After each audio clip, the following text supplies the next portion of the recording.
안녕하세요. 집에서 돈을 버는 집돈버 굿즈입니다. 오늘은 스펙주인 NH스펙 20호 공모주에 대해 소개해 드리겠습니다. 연휴 이후 첫 영업일에 청약을 하기 때문에 미리 오늘 정리해 보려고 하는데요. 수요 예측 결과도 나왔고 오늘 대신 밸런스 스펙 10호도 상장했기 때문에 최대한 참고할 만한 내용을 모두 말씀드려 보겠습니다. 먼저 청약 정보부터 말씀드리면요. 일정은 연휴 다음 날인 9월 23일 목요일부터 24일 금요일까지 진행을 합니다. 그리고 공모 금액은 400억 모집하는데 스펙주 규모치고는 꽤 많은 것 같아요. 주관사는 NH투자증권, 청약 한도는 최대 50만 주까지 할 수 있습니다. 한도가 넉넉하기 때문에 문제돼 보이지는 않고요.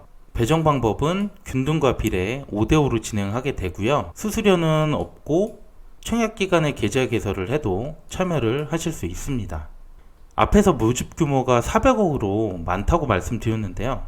올해 7월 이후 청약한 스펙주들과 비교해보면 역시 매우 많은 수준이라는 것을 알 수 있습니다. 스펙주가 인기가 좋았던 것은 100억 미만 소규모 공모주라는 점도 있기 때문에 이 400억이라는 모집 규모는 역시 조금 부담스러울 수 있을 것 같습니다.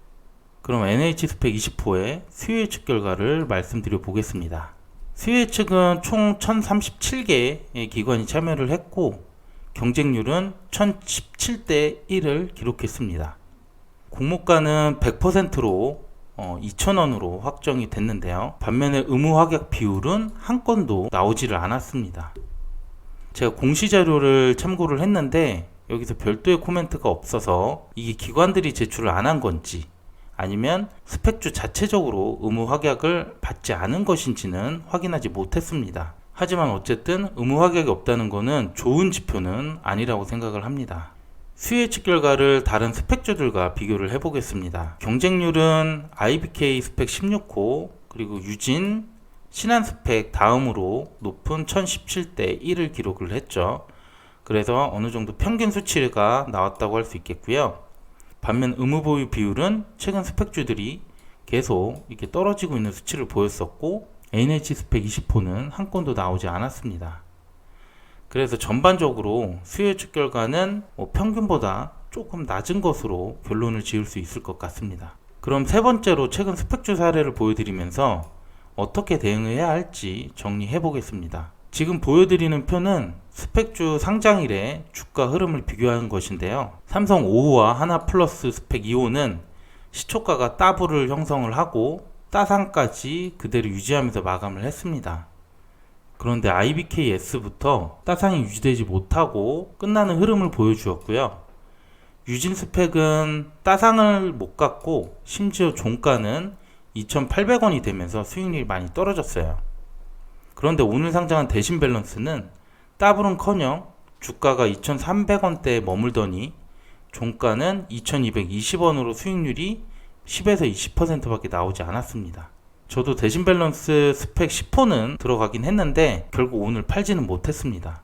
결론적으로 최근 스펙주의 수익률이 많이 떨어지고 있는 상황인데 청약 경쟁률은 오히려 높아서 균등으로 10주도 못 받고 있는 상황이 나오고 있다는 것이죠. 그럼 다른 사례를 하나 더 볼게요. 대신 밸런스 제 9호 스펙인데 이 스펙주는 작년 12월에 상장을 했습니다. 보니까 올해 6월 달에 기업 합병을 결정을 하고 주가가 많이 오르면서 이후에 거래 정지가 됐습니다. 그런데 3일 전에 거래 정지가 풀리고 오늘 상한가까지 기록을 하면서 마감을 했는데요. 그래서 저는 이런 상황을 보면서 스펙주는 결국 기업 합병을 목적으로 하는 공모주이고 합병만 된다면 시세 차익을 많이 볼 수 있다고 보고 있어요. 최근 스펙주 상장일 수익률이 안 좋기 때문에 단기에 매도하기 위해서 들어가기보다는 비례로 많이 배정을 받고 6개월에서 1년까지 장투한다는 방향으로 접근하는 게 나을 것 같습니다. 그럼 오늘 말씀드린 내용 요약하겠습니다. NH스펙 20호는 모집 금액이 400억인데요. 100억 미만 스펙주들이 흥행했던 만큼 모집 규모는 조금 부담스럽다고 생각합니다. 그리고 수요 예측 결과는 경쟁률이 평균 정도, 의무 확약은 한 건도 없었고요. 또한 최근 스펙주 수익률이 지속 하락하고 있어서 상장일의 시세 차익을 노리기보다는 기업 합병을 기다리면서 6개월에서 1년 장투를 하는 게 좋지 않을까 생각을 합니다. 연휴가 끝나고 NH스펙 20호가 바로 청약을 하는데 청약 경쟁률은 높고 혹시 균등 배정을 역시 몇 주 못 받는다면 스펙주는 이제 그렇게 매력적인 공모주라고 보기는 어렵다고 생각을 합니다. 제가 준비한 내용은 여기까지고요. 구독자 여러분 모두 즐거운 한가위 되시길 바라겠습니다. 오늘도 내용이 괜찮았다면 구독과 좋아요 꼭 부탁드립니다. 감사합니다.